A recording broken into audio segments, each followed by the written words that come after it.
ডায়াবেটিসের আপনি বলেছেন পুরো মেইনটেনেন্সের জন্য শুধু আসলে মেডিসিন দিয়ে হয় না, আমাদের যেরকম ডিসিপ্লিন লাইফ লিড করা দরকার, স্পেশালি ডায়েটিং এবং এক্সারসাইজ।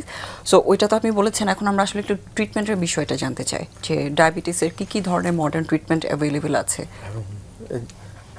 মানে ডেজ আর কামিং, যে শুধু এখন যেমন একটা উদাহরণ দিই, এই রিসেন্টলি বের হয়েছে আপনার মানে গ্লুকোজ মনিটরিংয়ের জন্য মানে স্কিন পেস, ওখানে অটোমেটিক আপনার মানে ওয়ার্নিং দিচ্ছে যে আপনার 5 মিনিট হয়ে গেছে, সুগার এটা আছে, স্মার্ট ওয়াচের সঙ্গে ওটা করা যাচ্ছে। এটা এই ধরনের চিকিৎসা অনেক বের হচ্ছে।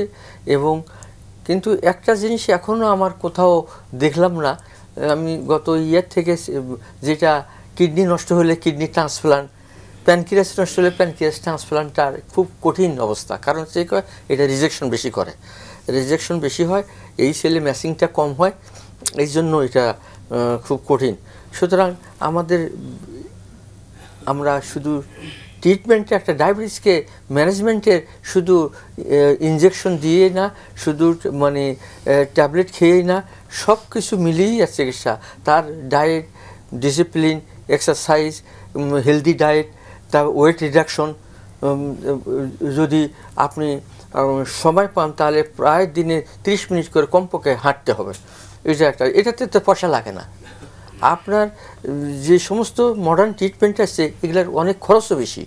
যেমন আপনার এখন টিজিপেটাইড যেটা একটা ওষুধ এসেছে, এটা ডায়াবেটিসে কন্ট্রোল করে। যারা ওবেস পেশেন্ট আমরা ভাগ করে নেই যে এই রুগীর এই পাতলা, এই মানে অল্প বয়সে ডায়াবেটিস, এর এক ধরনের ট্রিটমেন্ট, মোটা মানে ওবেস তার হলো এক ধরনের ট্রিটমেন্ট, ওষুধের ধারাটা মানে এক এক ধরনের। ডায়াবেটিসের সাথে তার আর কি কোমরবিড কন্ডিশন আছে সবকিছু মিলে, তার সঙ্গে হার্টের ডিজিজ আছে কিনা, হার্টের যদি সমস্যা থাকে তার নতুন যে সমস্ত মেডিসিন আছে, ইম্ফাগ্লিফ্লুজিন, এটা মানে ডায়াবেটিস না থাকলেও এই ডায়াবেটিসের ওষুধটা হার্টের রুগীকে দেওয়া হচ্ছে, খুব সুন্দর কন্ট্রোল হচ্ছে, এবং হার্টের সমস্যাও অনেক কার্ডিওভাস্কুলার ফ্রেন্ডলি এবং কিডনি ফ্রেন্ডলি, এটা এই চিকিৎসা হচ্ছে।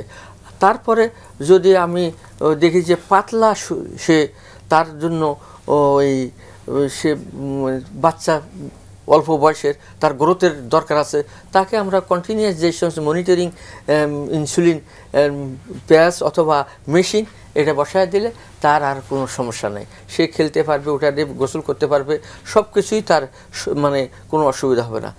আর এবং বিভিন্ন ধরনের নতুন নতুন মেডিসিন আসতেছে, এবং তার চিকিৎসার বদলতে এটা মানে সুস্থ থাকতেছে। কিন্তু সবচেয়ে আমি একটা কথা বলবো, যে জিনিসটা হলো কি, এটা পয়সার ব্যাপার আছে, সবারই জন্য এটা না,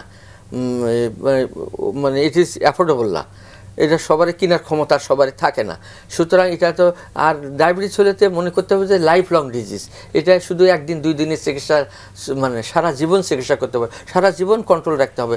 সেই জন্য আপনাকে এমন একটা ডাক্তারকে এইভাবেই চিন্তা করতে হবে যে এই রুগী তার ইকোনমিক্যাল কন্ডিশন সব চিন্তা ভাবনা করে ওই ধরনের ওষুধ দিয়ে তাকে সারা জীবন পার করতে হবে, এবং তার কন্ট্রোল সব সময় রাখতে হবে, আদারওয়াইজ সে মানে বিভিন্ন জটিলতায় ভুগবে এবং তার কর্মক্ষম কমে যাবে।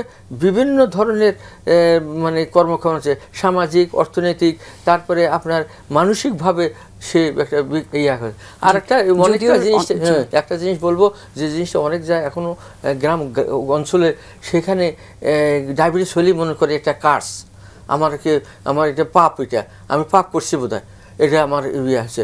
এই জিনিসটা তার মধ্যে টেনশন, মানে এনজাইটি, সে একটা সাইকিটিক রোগী হয়ে যায়। সাইকিটিক যখন এনজাইটি টেনশন হবে, তখন এনজাইটি টেনশনের যে সমস্ত হরমোন আছে 4-5টা, যেমন গ্লুকাগন, মানে গ্রোথ হরমোন, অ্যাড্রেনাল, নড্রেনালিন এবং স্টেরয়েড, 5টা মানে স্ট্রেস হরমোন, এগুলো আবার ডায়াবেটিসকে বাড়ায় দেয়। মানে এটা একটা ভিসিয়াস সাইকেল। মানে এটা আমরা যদি একটু ছোট করে বলি, সেটা হচ্ছে ট্রিটমেন্ট অবশ্যই অ্যাভেলেবেল আছে, কিন্তু সবার সাধ্য ক্ষমতার মধ্যে হয়তো সেটা থাকবে না, এই জন্য আমরা প্রিভেনশনটাকে আসলে সেই জন্য আমরা according to the economic condition, তার অবস্থা এবং লং কন্টিনিউ ট্রিটমেন্ট হিসেবে সেই অবস্থা করে তার সেই ধরনের ওষুধ দিয়ে চিকিৎসা করতে হবে। অবশ্যই এটা চিন্তা ভাবনা সবারই জন্য উচিত, এবং সব ডাক্তারদের এটা আমরা সাধারণত করে থাকি আর কি। জি।